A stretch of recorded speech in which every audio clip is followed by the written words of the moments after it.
جاتے، پہلی سفر اختیار کیا جاتے، طوفان آ جائیں، طوفانوں کے آنے کے اندر راستہ تلاش کرنے کے لیے، راستہ ڈھونڈنے کے لیے کمپاس دیکھا جاتا ہے کہ کون سے علاقے کی طرف کون سا راستہ جائے گا۔ اگر جب طوفان آتی کمپاس اپنی حرکت چھوڑ بیٹھتے، کمپاس کی حرکت ختم ہو جاتی ہے، وہ نہیں بتا سکتے کہ سیدھا راستہ کون سے، نہیں بتا سکتا سیدھا طریق کون سے۔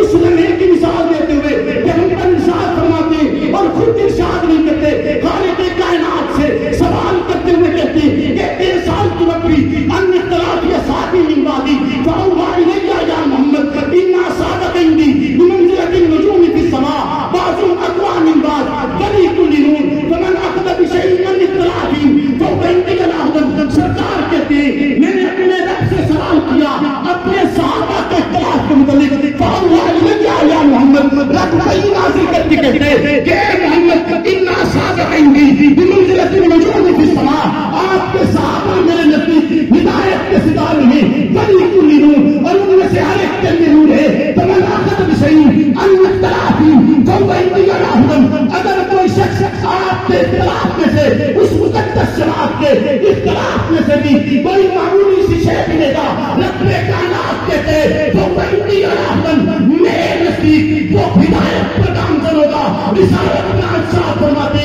اصحابی النجوم فبأی مقتدیتم اہتدیتم، میرے صحابہ ستاروں کی مانند تھے، جس کی بھی اتباع کرو گے کامیابی تمہارے مقدر میں لکھ دی جائے گی۔ جس شخص کو پہلی سفر کا تجربہ حاصل ہوتا ہے وہ یہ بات واضح طور پر سمجھ سکتا ہے۔ اگر آپ بھی جاننا چاہتے ہیں آج کے اس جدید دور میں انٹرنیٹ سروس موجود ہے، گوگل کر لیجئے، تلاش کر لیجئے، وہ آپ کو بتائے گا کہ پہلی سفر کے اندر جب لوگ گمراہ ہوتے ہوئے راستہ تلاش کرنے کے لیے کبھی مشرق کا ستارہ دیکھتے، کبھی شمال کا ستارہ دیکھتے، کبھی جنوب کا ستارہ دیکھتے، کبھی مغرب کا ستارہ دیکھتے، ہر ایک ستارے کا رنگ الگ ہے، ہر ایک ستارے کا رنگ الگ ہے، ہر ایک ستارے کی روشنی الگ ہے، ہر ایک ستارے کا مقام الگ ہے، ہر ایک ستارے کا منظر الگ ہے۔ اسی طرح پیغمبر ارشاد فرماتے ہیں کشتی روح میں بیٹھ کر طوفان کے اندر موجود ہو، ضلالت کی بیماری کے طوفان میں گرے ہوئے کوئی مقدس ستاروں کی طرف دیکھو، جس کی صداقت کا رنگ الگ سے نظر آتا ہے، عدالت کا رنگ الگ سے نظر آتا ہے، حیا کا رنگ الگ سے نظر آتا ہے، شجاعت کا رنگ الگ سے نظر آتا ہے، تجارت کا رنگ الگ سے نظر آتا ہے، جہاد کا رنگ الگ سے نظر آتا ہے۔ غرض زندگی کے شعبے کا ایک ایک منظر پورا واضح کر کے مثال بنا کر امت کی راہبری کے لیے پیغمبر نے پیش کیے، اور اس پیش کرنے پر خالق کائنات نے ارشاد فرمائے آمنوا بمثل ما آمنتم۔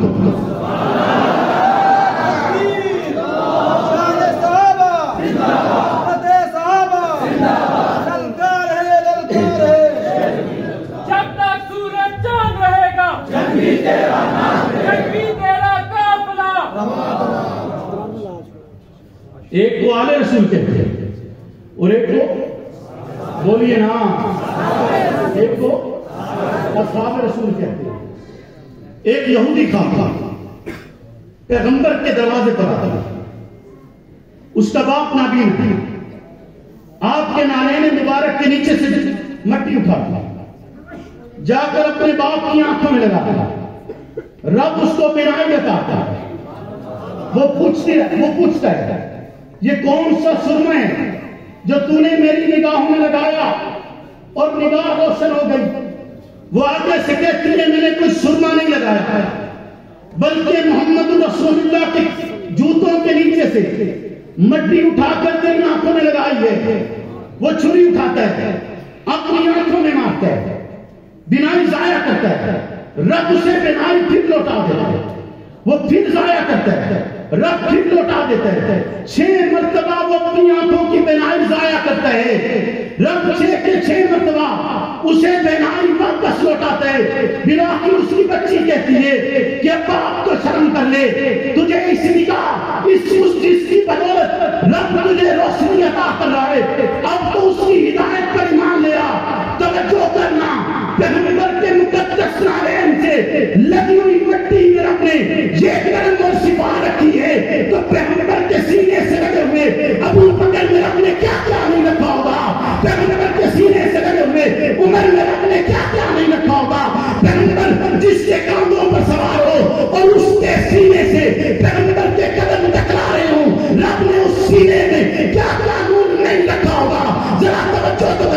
جنہیں پیغمبر نے اپنے کاندھوں پر اٹھایا، بازار میں آئے، لوگوں سے کہا لوگوں تمہیں کیوں نہ بتاؤں، ان کے نانے جیسا کوئی نانا نہیں ہے، ان کی نانی جیسی کوئی نانی نہیں ہے، ان کی ماں جیسی کوئی ماں نہیں ہے، ان کے باپ جیسا کوئی باپ نہیں ہے، ان کے چچا جیسا کوئی چچا نہیں ہے، ان کی پھپھو جیسی کوئی پھپھو نہیں ہے، ان کی خالہ جیسی کوئی خالہ نہیں ہے، کہ ان کا نانا محمد رسول اللہ، ان کی نانی خدیجہ الکبریٰ، ان کی والدہ فاطمہ الزہرا، ان کا والد علی شیر خدا، ان کا چچا جعفر تیار، ان کی پھپھو ام ہانی، ان کی خالائیں ام کلثوم، رقیہ اور زینب، یہ سب جنتی، یہ جنتیوں کے سردار، وہ جو پیغمبر کے کاندھوں پر سوار ہوئے، رب نے ان میں کیا کیا نور نہیں رکھا ہوگا، یقیناً رکھے، میری اور آپ کی ہدایت کے لیے رکھے، میری اور آپ کی کامیابی کے لیے رکھے، میری اور آپ کی فلاح کے لیے رکھے، میری اور آپ کی نجات کے لیے رکھے۔ رکھا یا نہیں رکھا؟ بولیے نا۔ وہ عظیم طریقے سے جو پیغمبر کی نسبت کی رب نے جنہیں نوازا ہے، بولیے نا، کس نسبت سے نوازا ہے؟ سرکار ایک دن اپنی بیٹی کے گھر تشریف لا، اپنی بیٹی کے گھر تشریف لا، اکیلے نہیں آئے، اکیلے نہیں آئے، ساتھ 3 افراد بھی تھے۔ ساتھ کون تھے؟ 3 افراد بھی تھے، گھر تشریف لائے۔ اب بیٹی آئے تو باپ کے لیے، باپ آئے تو بیٹی باپ کے لیے کیا کیا جتن نہیں کرتی؟ بولیے نا، جتن کرتی ہے یا نہیں کرتی؟ کوشش کرتی ہے یا نہیں کرتی؟ اچھے سے اچھا برتن اٹھاتی ہے یا نہیں اٹھاتی؟ بولیے نا۔ بیٹی ایک چمکدار پیالے میں شہد بھر کر پیغمبر کی بارگاہ میں لے کر آتا، پیغمبر کے سامنے رکھتی ہے، توجہ کرنی ہے میری بات پر، پیغمبر کے سامنے رکھتی ہے، اتفاقاً اس میں بال گر جاتا ہے، اتفاقاً اس میں بال گر جاتا ہے۔ اب بال گرا ہوا ہے، شہد کا پیالہ ہے، چمکدار پیالہ ہے، سامنے آ چکا ہے، بال گرا ہوا ہے، جواب یہاں پر کیا ہونا چاہیے؟ بولیے نا، جواب کیا ہونا چاہیے؟ بیٹی دیکھ رہی ہے کہ یہ تو اتفاقاً بال گر گیا، باپ کے سامنے موجود ہے، والد کے ساتھ دوست بھی موجود ہیں، شوہر بھی گھر میں موجود ہے، جواب کیا ہونا چاہیے؟ غصہ آتا ہے یا نہیں آتا؟ بولو نا۔ بال گر جائے تو غصہ آتا ہے یا نہیں آتا؟ برتن میں بال گر جائے، آپ کے سامنے کھانا آ جائے، غصہ آپ کو آتا ہے کہ نہیں آتا؟ بولیے آتا ہے نا۔ پھر مہمان بیٹھے ہو، بیٹھے ہوئے بھی مہمان ہو، غصہ بڑھ جاتا ہے کہ نہیں؟ بڑھ جاتا ہے۔ اب ذرا سنیے گا کہ پیغمبر نے خود نہیں کہا، پہلے کہا ہے امت کو پیغام دینے کے لیے، درس دینے کے لیے کہ یاری میں نے نہیں لائی، یاری میں نہیں لائی، ایک واقعی کو یار نے جڑے لجپال ہیں، بولو نا۔ یہ یار ایسے یار نہیں جو گھر میں آئے تو عزتوں کا فالودہ نکال دے، ایسے یار نہیں ہیں جو عزتیں بڑھاتے ہیں، یہ یار کے ساتھ یاری نہیں پاتے ہیں۔ سرکار کہتے ہیں میں خود نہیں کچھ کہوں گا، پہلے ابو بکر آپ کے لیے، پہلے آپ کے لیے نا کہ یہ کیا ہوا۔ ابو بکر کہتے ہیں کہ اس چمکدار پیالے کی طرح مومن کا دل ہے، چمکدار پیالے کی طرح مومن کا دل ہے، مومن کے دل میں ایمان شہد سے زیادہ میٹھا ہے، اور اس ایمان کو موت تک لے کر جانا بال سے زیادہ باریک ہے، بال سے زیادہ باریک ہے۔ پیغمبر ابو بکر کے جواب کے بعد عمر سے کہتے ہیں، جن کے لیے مشہور ہے کہ وہ تو لڑ بھی پڑتے تھے، اختلاف بھی کرتے تھے، یہ بھی کہہ دیتے تھے کہ جی میرے حوالے کریں نا، علی کے رشتے دار علی کے حوالے کر دیں، عثمان کے رشتے دار عثمان کے حوالے کریں، ابو بکر کے رشتے دار ابو بکر کے حوالے کریں، ہم ان کے ساتھ ہم سے جدا کریں گے، جس نے بدلہ لینا ہے وہ ہم سے لے گا، اسلام سے نہیں لے گا۔ جو اشداء علی الکفار کی مثال ہیں وہ عمر بن خطاب، ان سے پیغمبر کہتے ہیں آپ کہیے، آپ اس پیالے کے بارے میں کیا کہتے ہیں؟ عمر بن خطاب یوں گویا ہوتے ہیں کہتے ہیں پیغمبر اس چمکدار پیالے کی طرح حکمرانی ہے، شہد سے زیادہ میٹھی طرز حکومت ہے، اور اس میں عدل و انصاف بال سے زیادہ باریک ہے، اس میں عدل و انصاف بال سے زیادہ باریک ہے۔ عمر کے جواب کے بعد پیغمبر عثمان غنی سے کہتے ہیں جن کا حیا مشہور ہے، جو اگر داخل ہوں پیغمبر اپنی پنڈلی پر بھی کپڑا ڈال لیتے اور یہ ارشاد فرماتے کہ جس سے فرشتے حیا کرتے ہوں اس عثمان سے حیا کیوں نہ کیا جائے۔ کہتے ہیں عثمان آپ کہیے آپ کیا کہتے ہیں؟ عثمان جواباً کہتے ہیں اس چمکدار پیالے کی طرح علم دین ہے، علم دین کا سیکھنا شہد سے زیادہ میٹھا ہے، علم دین پر عمل کرنا بال سے زیادہ باریک ہے، علم دین پر عمل کرنا بال سے زیادہ۔ اس گفتگو کے بعد نبی معصوم خاتم النبیین خاتم المرسلین سید الانبیاء امام الانبیاء اس کائنات کا عظیم ترین فرد جس کی مدد انسانیت کے بس میں نہیں ہے، جس کے لیے یہی الفاظ کہہ کر انسانیت اپنی جان چھڑا سکتی ہے کہ لا يمكن الصلاة كما كان حقه بعد خدا بزرگ تھی کس سے مختصر کہ تیری مدد بیان کرنا انسانیت کے بس میں نہیں ہے۔ یہی کہا جا سکتا ہے کہ خدا بزرگ برتر کے بعد آپ اس کائنات کے سب سے اعلیٰ ترین فرد ہیں۔ ولی المرتضیٰ سے کہتے ہیں کہ آپ مہمان نواز ہیں، آپ کے پاس آئے ہیں، آپ میزبانی کر رہے ہیں، آپ کہیے آپ کیا کرے، آپ کیا کہتے ہیں؟ علی المرتضیٰ کہتے ہیں کہ مہمان اس چمکدار پیالے کی طرح ہوتے ہیں، اس چمکدار پیالے کے اندر موجود شہد کی طرح میٹھی مہمان نوازی ہے، اور مہمان کو خوش کر دینا بال سے زیادہ باریک ہے، مہمان کو خوش کر دینا بال سے زیادہ۔ اب یہ گفتگو سننے کے بعد، یہ گفتگو سننے کے بعد سراپا عفت و حیا، سراپا عفت و حیا، جو کہے کہ میرا جنازہ رات کے اندھیرے میں اٹھایا، میرا جنازہ رات کے اندھیرے میں اٹھایا، کہ کسی نامحرم کی نگاہ میرے جنازے پر بھی نہ پڑے۔ جس کا جنازہ اٹھتا ہے تو رات کو چاند نہیں نکلتا، جس کا جنازہ اٹھے تو رات میں چاند، بولیے نا رات میں چاند۔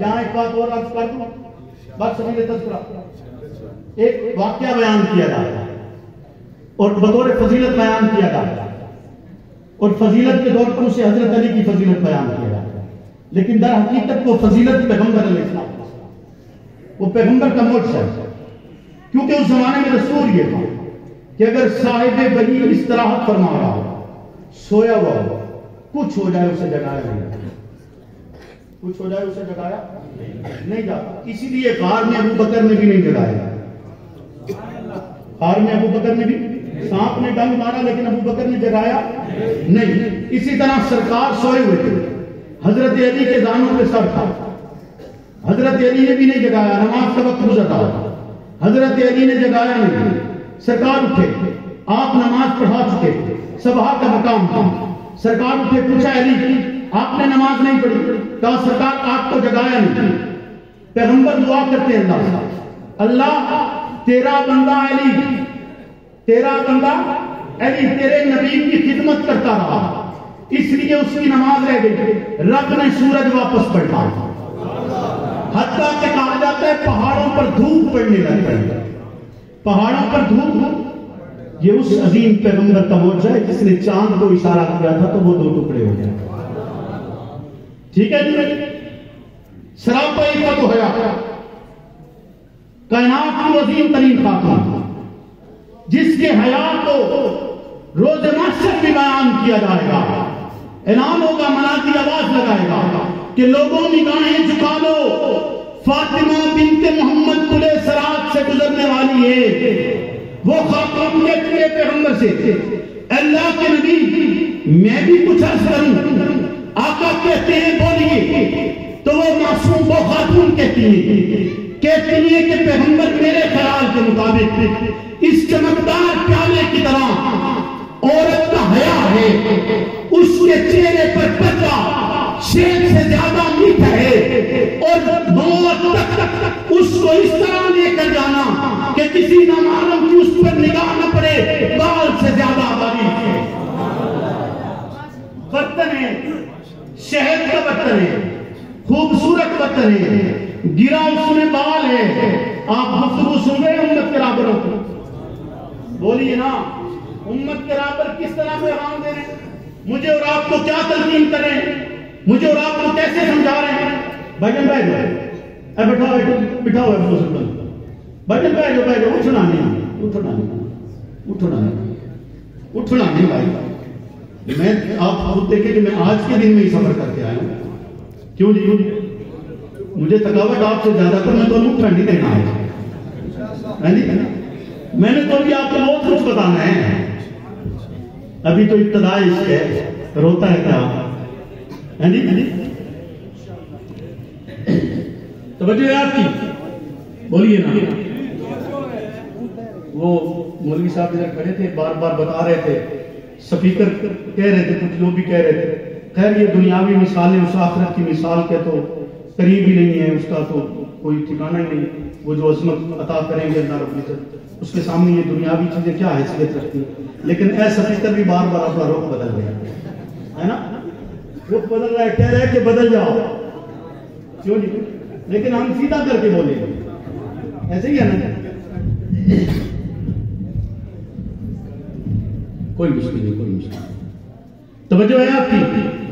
جب یہ گفتگو مکمل سرکار ارشاد فرماتے ہیں، آقا کہتے ہیں کہ اس چمکدار پیالے کا جا میرا اور آپ کا وہ معصوم نبی، وہ عظیم نبی جو تپتی ہوئی دوپہر میں نکلے تو سورج کی تمازت اس کے رخ انور کے سامنے مان پڑ جاتی ہے۔ وہ عظیم نبی جو اگر گلیوں سے گزرے تو گلیاں گھنٹوں معطر رہا کرتی ہیں۔ وہ عظیم نبی جس کے وجود پر رگ مکھی نہیں بیٹھنے دیتا، کیونکہ مکھی کو تمیز نہیں ہے، وہ اچھائی پر بھی بیٹھتی ہے، برائی پر بھی بیٹھتی ہے۔ جسے اچھائی اور برائی کی تمیز نہ ہو، جسے اچھائی اور برائی کی تمیز نہ ہو، رب اسے محمد کے قریب نہیں آنے دیتا۔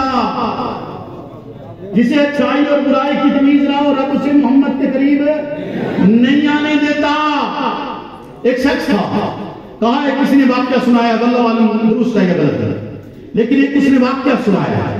وہ کہتا ہے کہ ایک البانیہ کے رہنے والا فرد تھا، ایک ترک ہے جو واقعہ سناتے ہوئے کہتا ہے کہ البانیہ کا وہ فرد غیر قانونی طریقے سے سعودی عرب کی سرزمین پر رہ رہا تھا۔ اس کے پاس ویزا نہیں تھا، اس کے پاس وہ سہولیات نہیں تھی جن کی وجہ سے وہ وہاں پر قیام کر سکتا تھا۔ روزانہ وہ مسجد نبی میں ہی رہتا، اسے پولیس پکڑتی، وہ چکنا دے کر نکل جاتا اور گنبد خضرا کے سائے میں پناہ لے لیتا۔ پولیس اس لیے اسے کچھ نہ کہتی کہ اب گنبد خضرا کے سائے میں شرم کی وجہ سے وہ کچھ نہ کہتے۔ ایک دن انہوں نے پکڑ لیا، اب اس کو انہوں نے پکڑا، وہ روتا بھی جا رہا ہے اور کہہ رہا ہے کہ آقا یا رسول اللہ، آپ مداخلت کیوں نہیں فرماتے؟ آپ مداخلت کیوں نہیں فرماتے؟ اسے پکڑا گیا، مارا گیا، وہ وہیں مسجد نبی کے سین میں لیٹ گیا، گنبد خضرا کے سامنے رونے لگا، زار و قطار رونے لگا، اور اس کی زبان سے یہ الفاظ ادا ہوتے رہے کہ آقا آپ مداخلت کیوں نہیں فرماتے؟ یہ الفاظ کہتے کہتے اچانک اس کی زبان ساکت ہو گئی، بولنا بند ہو گیا، آنسو خاموش ہو گئے۔ انہوں نے سمجھا کہ یہ اب ڈرامہ کر رہا ہے، انہوں نے اس کو ٹھٹا مارا، اٹھانے کی کوشش کی، کوئی حرکت نظر نہیں آئی، اسے پکڑا، اٹھانے کی جب کوشش کرتی، میڈیکل کا عملہ بلایا جاتے، دیکھا جاتے تو اس کی جان آفری کے سپرد ہو چکی۔ وہ فوجی، وہ پولیس والے بھی رونے لگتے ہیں کہ یہ سچا عاشق تھا جس نے آقا کو درد سے بلائے، رب نے اسے ہمیشہ کے لیے محمد رسول اللہ سے ملا چھوڑے، بھیج دیے، اور اس کا ٹھکانہ جنت البقیع بنایا گیا، جو اس نبی نے مسجد نبی کے سین میں البانیہ کرنے والا شخص اگر آقا سے سچی محبت کرتے ہوئے چیخ کر آقا سے دیکھے کہ آقا آپ مداخلت کیوں نہیں فرماتے، تو پھر مجھے بتاؤ تو صحیح، میں کیوں نہ یقین کروں ان الفاظ کے اوپر جس کے بارے میں بتایا جاتا ہے کہ جب آپ کے یار کا جنازہ آپ کے دروازے پر رکھا گیا تو آواز لگائی گئی، یار کو یار سے ملا دیا جائے، یار کو یار سے ملا دیا جائے، اور یار کو یار سے ملا دیا گیا۔ تجھے مدینہ جانے سے سکون ملتا ہے، دیکھ تو صحیح، رب نے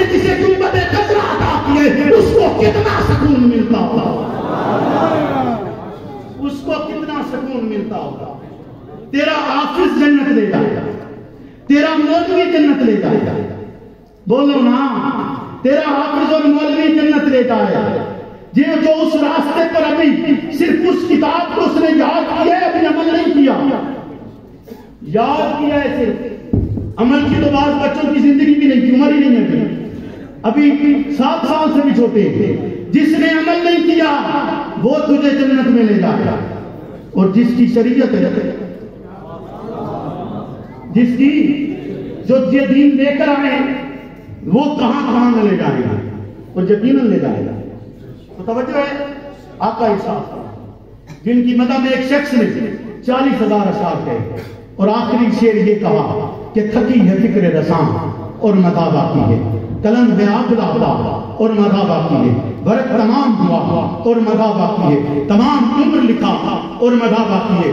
آقا کہتے ہیں کہ اس چمکدار پیالے کی طرح معرفت الہی, معرفت الہی کا حصول, معرفت الہی کا حصول شہد سے زیادہ میٹھے ہے, اور معرفت پر چلنا, عمل پیرا ہونا بال سے زیادہ باریک ہے.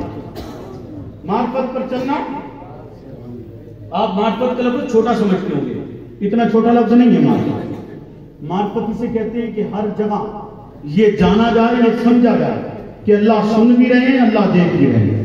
آپ بازار میں ہیں, تنہائی میں ہیں, محفل میں ہیں, گھر میں ہیں, باہر رہتے ہیں, آپ کا یہ خیال رہے کہ اللہ آپ کو سن بھی رہے ہیں اور اللہ آپ کو, بولیے نا, اللہ آپ کو سن بھی رہے ہیں اور اللہ آپ کو دیکھ بھی رہے ہیں. اس یقین کو معرفت کہا جاتا ہے. یہ گفتگو مکمل ہوئی, اتنی عظیم محفل قائم ہے. کیوں جی, بولیے, عظیم ہے یا نہیں ہے؟ ہوا کیا ہے, ہوا کیا ہے کہ مہمان آئے تھے, ان کے سامنے شہد کا پیالہ رکھا گیا, اتفاقاً بال گرا گیا, اتفاقاً بال گرا ہے. توجہ ہے مولویوں واسطے سننا بڑا اوکھا کام ہوتا ہے. کیوں جی, ایسے ہی ہے نا, ایک خطیب اپنی تقریر کر لینا, ہم سے بھی پوچھے, خیر ہمارے لیے تو ایک وہ منظر بنا ہوا ہے کہ پہلے لا کر دکھاتے ہیں, ساری سناتے ہیں کہ تاکہ اس کے بعد کرے. بڑا مشکل کام ہوتا ہے خطیب کے لیے, سننا بڑا مشکل کام ہوتا ہے. اس لیے ان کی بھی تھوڑی وہ کیا کہتے ہیں اس کو, اشک چوری کرتے تھے ساتھ ساتھ کہ پریشان نہ ہو جائے. کیوں نہیں, پریشان تو نہیں ہے نا صدیق بھائی, مہربانی آپ کی, توجہ ہے آپ کی. یہ گفتگو یہاں پر مکمل ہوئی, جبریل آ گیا. جبریل آ گیا, اور کیوں نہ, بولو نا, جبریل کیوں نہ. جبریل کا اس محفل میں آنا بنتا ہے یا نہیں بنتا, بولیے نا, جبریل کا اس محفل میں آنا بنتا ہے. اور جبریل جب بھی آتے اکثر ان کے ہمراہ فرشتے تو ہوتے تھے, اکثر ہوتے تھے, لیکن جس لمحے میں جبریل دیگر مقامات پر آتے تو اتنا زیادہ احساس نہ ہوتا, یا تنہا ہوتے یا کم فرشتے ساتھ ہوتے. لیکن حضرت امی عائشہ صدیقہ کے حجرے میں جب آتے تو 70,000 ہمراہ ہوتے. جب بھی آتے تو کتنے ہمراہ ہوتے, 70,000. اور اس وقت سے لے کر آج تک روزانہ صبح شام 70,000 آ رہے ہیں. 70,000 آج بھی اس حجرے پہ آ رہے ہیں کہ نہیں آ رہے ہیں. خیر, جبریل آ کے کہتے ہیں کہ اللہ کے نبی میں بھی کچھ کہنا چاہتا ہوں. آقا کہتے ہیں بولیے. جبریل کہتے ہیں کہ اللہ کے نبی اس چمکدار پیالے کی طرح راہ خدا ہے, اس راہ خدا پر اپنے مال اور جان سے قربانی دینا, اپنے مال اور جان سے قربانی دینا شہد سے زیادہ میٹھا ہے, اور موت تک اس کو اس طرح راہ خدا پر ثابت قدمی سے چلتے رہنا بال سے زیادہ باریک ہے, بال سے زیادہ باریک ہے.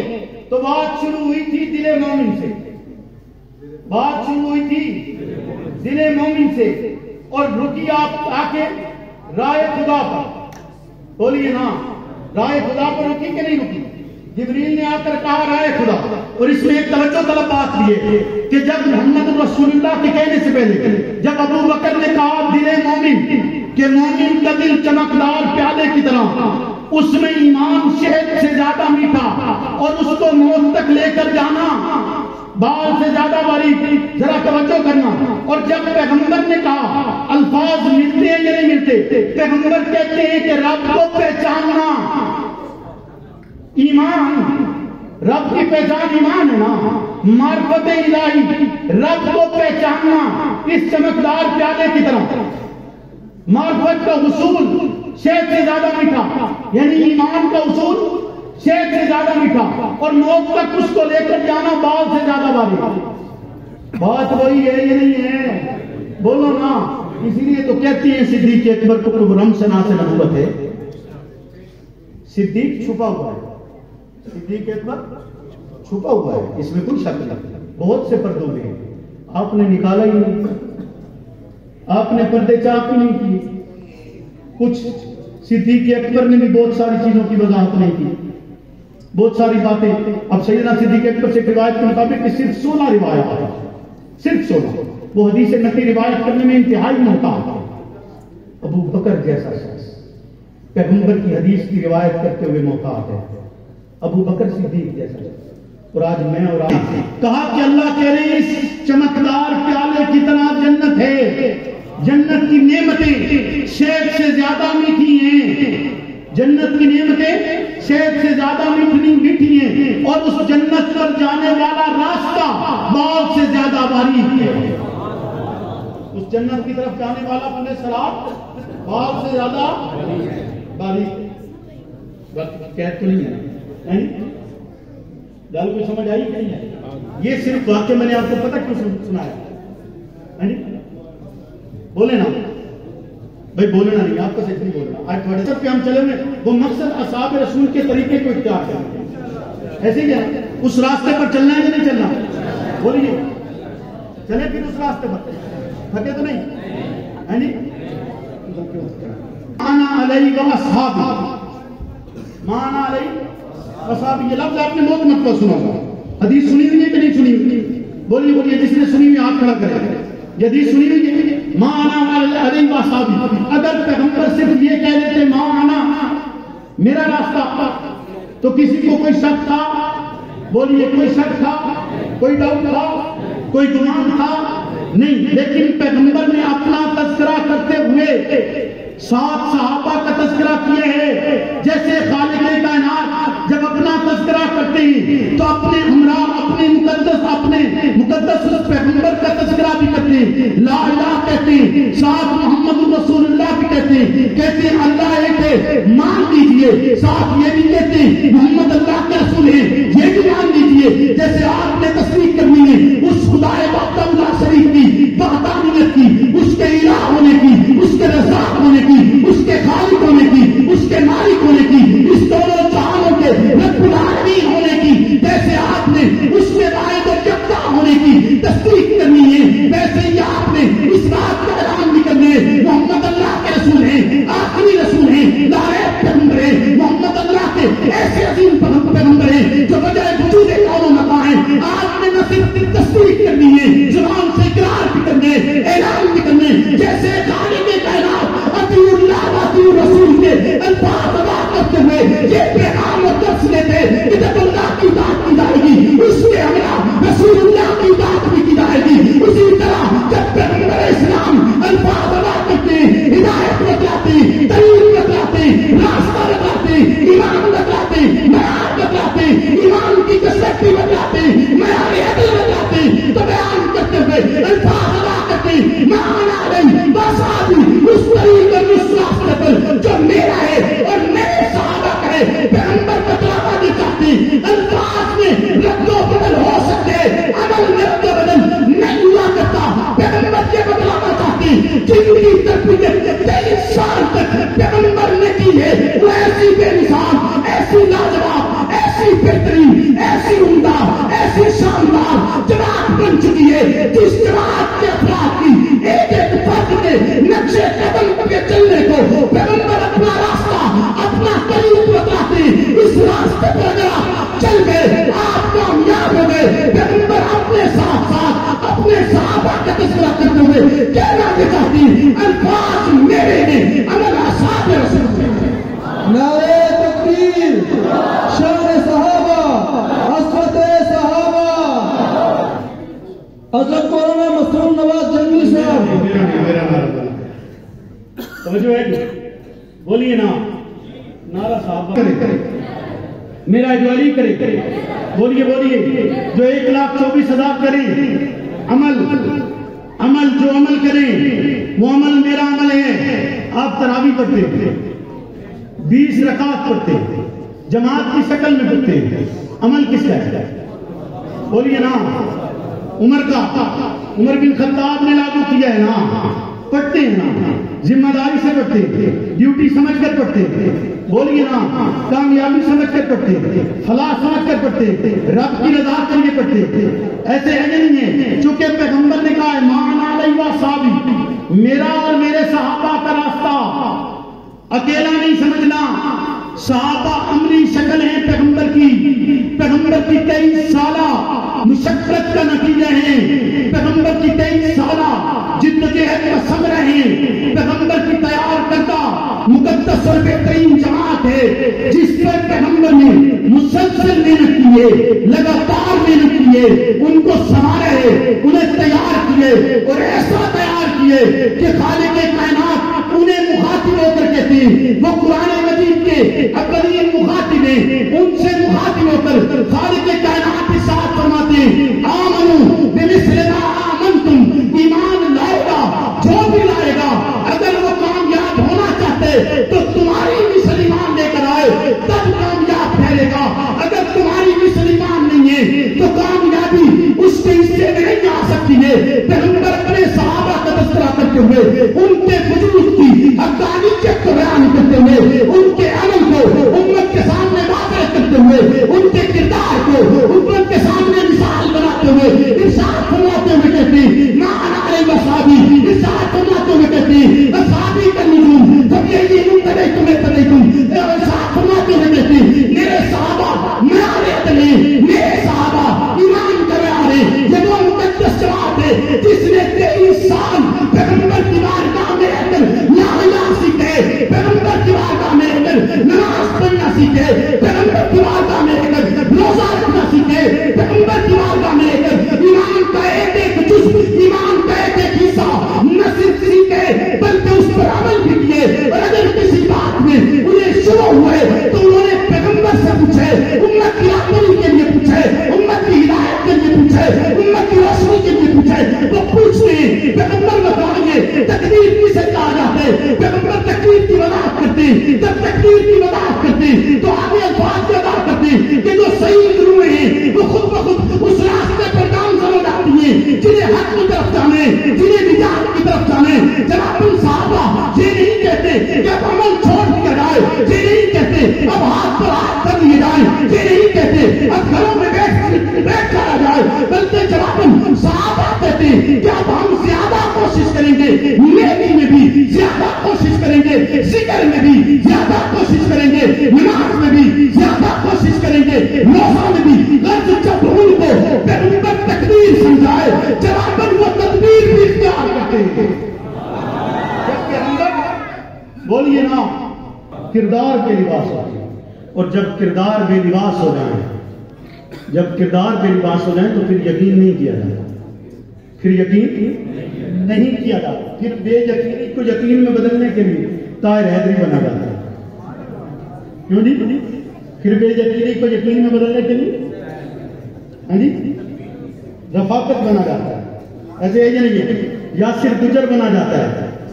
یہاں کی بات کر رہا ہوں پھر بے یقینی کو یقین میں بدلنے کے لیے توجہ ہے یہ نہیں ہے. بولیے نا صحابہ آقا سے پوچھتے ہیں آقا بتلائیے نا کہ روز معاشر آج بھیڑ ہو نہیں نظر آتا کہ کس کو دیکھنا ہے بھیڑ میں پتہ نہیں چلتا. روز معاشر تو اتنا جم گھٹا ہوگا پوری کائنات کے جتنے افراد ہیں سب اکٹھے ہوں گے. اللہ کا دیدار کیسے ہوگا آقا جواباً کہتے ہیں کہ تمہارے سامنے دو مثالیں موجود ہیں. ایک جلال کی ہے ایک جمال کی ہے. ایک کی طرف دیکھتے ہو جلال نظر آتا ہے دوسری طرف دیکھتے ہو جمال نظر آتا ہے. ایک کی کیفیت جلالی دوسرے کی کیفیت جمالی لیکن دونوں نظر آ رہے ہیں دیکھے جاتے ہیں. ایک کو سورج کہا جاتا ہے دوسرے کو چاند کہا جاتا ہے. ساری کائنات بیک وقت سورج اور چاند کو دیکھنے لگے دیکھ سکتی ہے، اسی طرح معاشرت کے میدان میں ساری کائنات جب رب کو دیکھنا چاہے گی تو دیکھ سکتی ہے۔ اگر صحابہ نہ پوچھتے تو کتنی تشریحات کر جاتی، ایسا ہی ہے یا نہیں؟ کتنے مال کے حساب کی بات نہیں کر رہا ہے، وہ میں کون ہوتا ہوں لینے والا؟ وہ روز معاشر یتیم خود گربان پکڑے گی، میں کیوں کروں؟ آج جو میرا کھایا ہے میں پکڑوں گا، کیوں جی؟ جو میرا کھایا ہے وہ میں پکڑوں گا، جو آپ کا لوٹا ہے آپ پکڑے۔ ایسے ہی ہے نا، ہم تو بھائی تخت پہ آپ کو بٹھائیں گے چلے جائیں گے، ہاں جی، ہم تو آپ کو بٹھائیں گے، آپ کو جنگ لڑ رہے ہیں، ذاتی تو نہیں ہے۔ کہا تو یہ جاتا ہے نا کہ ذاتی لڑائی ہے، کہا تو یہ جاتا ہے کہ ذاتی لڑائی ہے، مجھ سے تو یہ بھی کہا گیا کہ جو لینا ہے لے لے، ذاتی ہوتی تو کب کا چھوڑ چکا ہوتا۔ اور ویسے اللہ کا شکر ہے مجھے کہ مجھے اس لڑائی کی داغ کے لیے لڑنے کی ضرورت بھی نہیں، لیکن لڑ رہے ہیں تو بولیے نا۔ ایک خاتون اٹھ کر کہتے ہیں پوچھ کس سے رہی ہے؟ پوچھ کس سے رہی ہے؟ کائنات کے عظیم ترین فرد جس کی ذات پر لمحہ بھر کی گمانن بھی بد اعتمادی کفر ہے، اس سے پوچھ رہی ہے کہ آقا آپ نے کہا تھا کہ جس سے حساب دیا گیا وہ تو رگڑا گیا، اور یہاں فسوف یحاسب حسابا یسیرا، جس سے حساب دیا گیا اس کے لیے آسان ہو گیا۔ تو فرمائیے نا آقا آپ کیا کہتے ہیں؟ خاتون پوچھ رہی ہے، پوچھ کائنات کے عظیم ترین فرد سے رہی ہے۔ ایسا نہیں ہوتا، جماعتوں میں سوال کیے جاتے ہیں، جماعتوں میں سوال پوچھا جاتا ہے چادر کہاں سے آئی، پوچھا جاتا ہے چادر کہاں سے آئی، پوچھا جاتا ہے کہ کل تک آپ اس لباس میں تھے آج دوسرا کہاں سے آیا، ہاں جی، اور وہاں یہ جواب نہیں ہوتا فلانا دے گیا فلانا دے گیا، ہاں جی، یہ جواب نہیں ہوتا فلانا دے گیا فلانا دے گیا، بتانا پڑتا ہے، بتانا بھی صاحب ہے بالکل۔ اچھا کچھ لوگ ہیں، ایک بات ویسے آج کر دوں، اکثر اس سوال کا سامنا مجھے ہوتا رہتا ہے، لوگ سوشل میڈیا پہ کہتے ہیں مجھے اس سے فرق نہیں پڑتا، لوگ کہتے ہیں کہ جی آپ سب سے پوچھتے ہو آپ کے پاس کہاں سے آئے، آپ کے پاس اللہ کا شکر ہے آپ کے پاس کہاں سے آئے۔ بھائی مجھ سے آپ تب پوچھے جب میں نے یتیموں اور شہیدوں کے نام پہ لیا، آپ سے پوچھا تب جا رہا ہے کہ آپ نے یتیموں اور شہیدوں کے نام پر لیا، آپ بس پر ایک شہر سے دوسرے شہر آئے تھے، آج گاڑیوں پر اس شہر سے نکل رہے ہیں، تو پوچھنا بنتا نہیں؟ بولیے میں شہیدوں اور یتیموں کے نام پر لوں گا تو 1-1 روپے کا حساب دوں گا۔ آپ پوچھ سکتے ہیں، میرے جو دوست میرے ساتھ کام کر رہے تھے، میں نے ان سے پہلے واضح لفظوں میں یہ کہا تھا کہ یتیموں اور شہیدوں کے نام پر پیسہ نہیں لوں گا، چونکہ آپ پہنچا نہیں سکتے، ابھی آپ کے پاس سسٹم نہیں ہے، آپ اگر اس کا نقصان کر بیٹھے تو اسی طرح برباد ہوگا، آپ کی داستان تک نہیں ہوگی داستان کا۔ یتیم کا مال کھایا جائے اور پھر سرخروئی بھی ملے، ممکن نہیں، رب کا فرمان جھوٹا نہیں ہو سکتا۔ آپ اسیروں کا مال بھی کھائیں اور کہیں کہ سرخروئی بھی ملے، مشن بھی کامیاب ہو جائے، ممکن نہیں ہے، میں نہیں مان سکتا۔ صحابہ کا مقدس مشن، اور اس مقدس مشن میں مال و دولت صرف لوٹا جائے اور کامیابی ہو، میرے نظر میں نہیں سمجھتا، آپ سمجھتے ہو تو ہو سکتا ہے، مجھے تو نہیں سمجھ آیا۔ تو خیر بات اس طرف چلی گئی، جو میرا موضوع نہیں تھا، سچی بات ہے موضوع نہیں تھا، یہ سچ آپ کو بتانا، نہ میں سوچ کر آیا تھا نہ میرا کوئی ارادہ تھا، وہ بزرگ نصاب کی بات پہ ہنس پڑے تو بس اس کی وجہ سے یہ بات کر بیٹھا۔ خیر اللہ رب العزت سے دعا ہے ہمیں اخلاص نصیب فرمائے، رب کامیابی کی طرف گامزن فرمائے۔ درود بات پڑھیے۔ یاد رکھیے گا جو لوگ جس کے لیے یہ کہا جاتا ہے نا کہ ید اللہ علی الجماع، جماعت پر اللہ کا ہاتھ ہے، کہا جاتا ہے نا کہ جماعت سے باہر نہ ہو، ایسے ہی ہے نا؟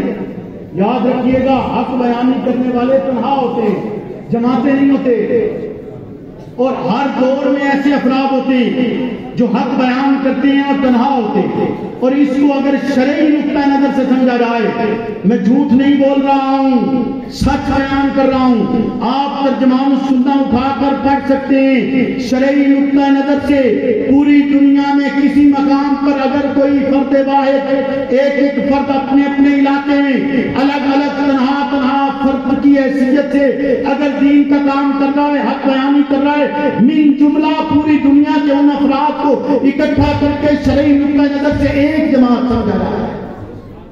شرعی نقطہ نظر سے ایک جماعت، اور اس جماعت کے لیے کہا گیا کہ اس کی آت پر اللہ کی، اس کے سر پہ اللہ کا ہاتھ ہے. گمراہوں کے لیے نہیں کہا گیا کہ ان کے سر پہ اللہ کا ہاتھ ہے کہ ایک لفظ آپ رٹ لیں اور اس رٹے ہوئے لفظ کو کہتے رہیں. رٹا ہوا بس جماعت جماعت جماعت جماعت، نہ آگے نہ پیچھے، نہ دستور نہ منشور. رٹا ہوئے لفظ کو نہیں کہا جاتا جماعت. جماعت دستور اور منشور کا نام ہے، جماعت نظم اور شریعے کا نام ہے، جماعت ترتیب اور طریقے کا نام ہے. جماعت پیغمبر علیہ الصلوۃ والسلام کی اس مقدس جماعت کے طرز عمل پر چلنے کا نام ہے. وہ مقدس جماعت جس پر پیغمبر کا یقین اتنا لازوال، اتنا پختہ، اتنا عمدہ کہ پیغمبر کہتے ہیں میں جس راستے پر ہوں، میری مقدس جماعت اپنی تربیت پر پیغمبر کو اتنا یقین ہے. پیغمبر کہتے ہیں میری مقدس جماعت کبھی گمراہی اختیار نہیں کر سکتی ہے. یہ مقدس جماعت اسی طرح بے مثال رہے گی، اسی طرح لازوال رہے گی، اسی طرح بہترین رہے گی. اس لیے خالق کائنات نے اپنی دائرہ کتاب میں الفاظ استعمال کیے. ذالک الکتاب لا ریب فیہ، یہ جو کتاب ہے یہ کتاب بے مثل ہے. یہ جو کتاب ہے یہ کتاب لا ریب ہے. یہ جو کتاب ہے یہ کتاب بے عیب ہے. یہ جو کتاب ہے یہ کتاب عمدہ ہے. یہ جو کتاب ہے یہ کتاب اعلیٰ ہے. اس کے لیے لفظ کتاب استعمال کیے. خالق کائنات نے اس کے لیے لفظ کلام استعمال نہیں کیا، اسے کتاب کہا ہے. حالانکہ جب رب نے اتارا تھا کلام تھا، جبریل لائے تھے کلام تھا. پیغمبر نے مجھ کے معصوم سے ارشاد فرمایا کلام تھا. کتاب اس وقت بنے جب اس کو صحابہ نے لکھے. لکھنے کو کتاب کہا جاتے، بولنے کو کلام کہا جاتے، لکھنے کو کتاب کہا جاتے. کتب یکتب کتاباً، ایک لفظ استعمال کرتے جسے خط کہا جاتے. خط وہی ہوتے جسے لکھ کر بھیجا جاتے، اسے خط کہا جاتے. ایک لفظ اس کے لیے استعمال ہوتا ہے مکتوب کا. خط وہی مکتوب کہا جاتے. مکتوبات پیغمبر آپ نے یہ الفاظ سنے ہوئے ہوں گے. مکتوب اسے کہتے ہیں جسے لکھ کر بھیجا گیا ہو، اور یہ نائب کتاب جسے میرے اور آپ کی طرف لکھ کر بھیجا گیا ہے. اسے لکھا کس نے؟ رب نے نہیں لکھا، اسے جبریل نے نہیں لکھا، اسے محمد رسول اللہ نے نہیں لکھا ہے. اسے اسی مقدس جماعت نے لکھا ہے جس کے لیے پیغمبر کہتے ہیں مانا علیہ وسلم. اس مقدس جماعت کے اس لکھنے پر بھی رب کہتے ہیں، اگرچہ رب کہتے ہیں میں نے نہیں لکھا، جبریل نے نہیں لکھا، محمد نے نہیں لکھا. محمد معصوم ہے، جبریل معصوم ہے، رب سے خطا ہو ہی نہیں سکتی ہے. ان تینوں نے نہیں لکھا. رب کہتے ہیں اسے جنہوں نے لکھا ہے ان لکھنے والوں کے لیے رب اعلان کرتے ہیں محمد کے یقین پر تصدیق کرتے ہیں، محمد کے یقین کا اعلان کرتے ہیں، محمد کے یقین کی تصدیق کرتے ہیں، محمد کے یقین پر مہر لگاتے ہیں، محمد کے یقین کی تصدیق کرتے ہوئے امت کو پیغام دیتے ذالک الکتاب لا ریب فیہ. جنہوں نے یہ کتاب لکھی ہے یہ لا ریب لکھی ہے، جنہوں نے لکھی ہے بے مثال لکھی ہے، جنہوں نے لکھی ہے بے عیب لکھی ہے. انہوں نے وہی لکھا جو محمد نے بتلایا ہے، وہی الفاظ لکھے جو محمد کے لکھے معصوم سے جاری ہوئے، وہی لکھے جو لوح محفوظ پر لکھے ہوئے. اس کتاب میں جو صحابہ نے لکھی اور اس کتاب میں جو لوح محفوظ پر محفوظ ہے کوئی فرق نہیں، کوئی شک نہیں. اسی لیے رب نے کہا یہ کتاب اسی طرح نائب ہے جیسے لوح محفوظ پر قرآن نائب ہے، اسی طرح دنیا میں تیرے اور میرے پاس صحابہ کا لکھا ہوا قرآن نائب ہے.